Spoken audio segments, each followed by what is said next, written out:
Hello there, Chris Beard from Improve Your Landscape Photography here on Facebook.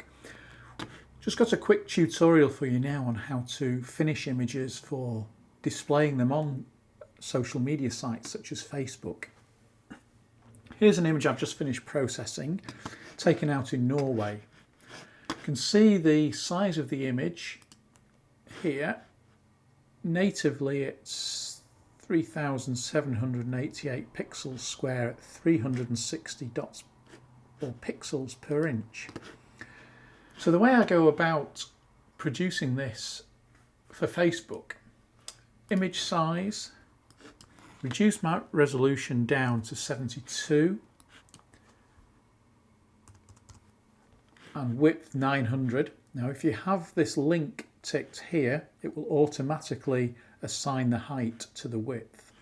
So we've now got a pixel size 900 pixels square at 72 dpi. I always use bicubic best for smooth gradients when I reduce my images.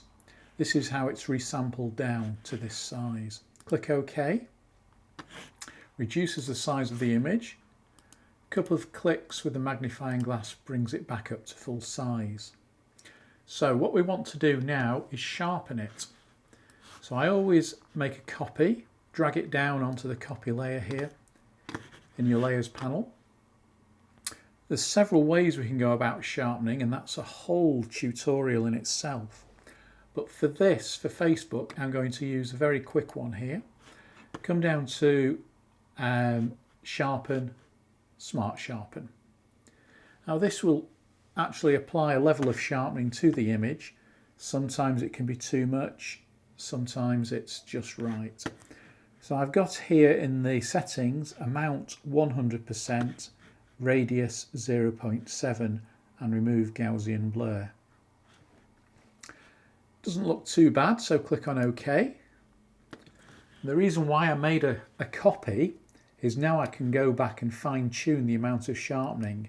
To me it's looking a little bit over sharp around these trees here, the branches and limbs on the trees. So I'm going to drop this down to initially around about 80 and then have another look. That doesn't look too bad. Maybe push it up a little bit more, 83. This is all, your own eye will tell you what's right and what's wrong. That's not too bad. So we've now sharpened it, so flatten the image. Now I'm going to make this a white mount around this image. I think that'll look quite nice. So select all, make sure I have this little button here. My foreground colour is black, my background colour is white.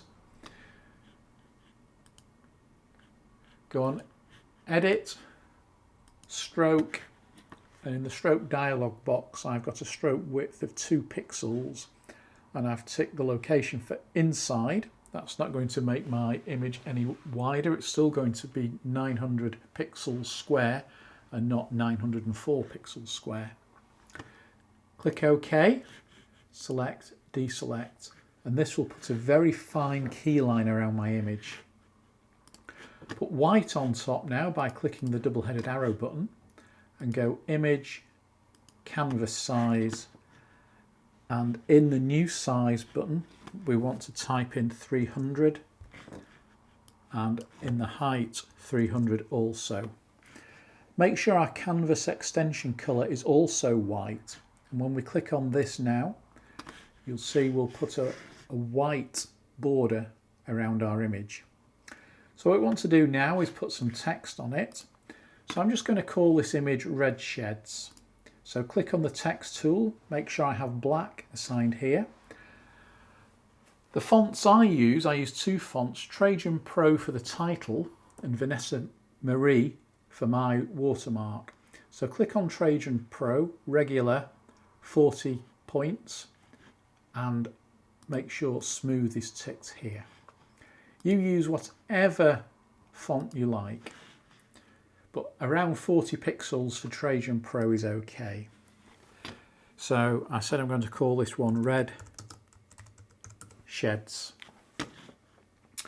Move my cursor off to the rule on the left hand side click the cursor down, click the mouse button down and drag a ruler across to the centre of your image. Now, as you move it across, you'll find it will become sticky, and by that I mean it will actually stick and grab to somewhere. And for me, it's done it here at 600 pixels, and if we check our image size, 1200, 600 pixels is the exact centre. So pick up our red sheds and once again slide this over that vertical rule and it will snap. There you go, just on the S, that's snapped into position. So that's now centralised in the middle of the image. Come back up to my layers panel and click on new layer. Doesn't matter what it's called. Then I'm going to click on my black and select a mid-grey. This is going to be for my logo text. Click on the text button here, and I said I use Vanessa Marie, which is here.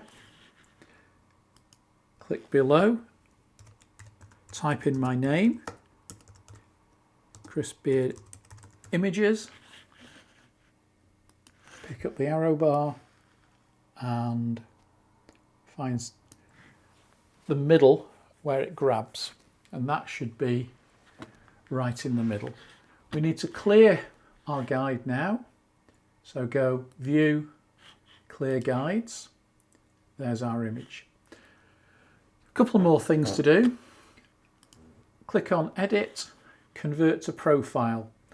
What we need to do is now compress all those colours that we have in our image.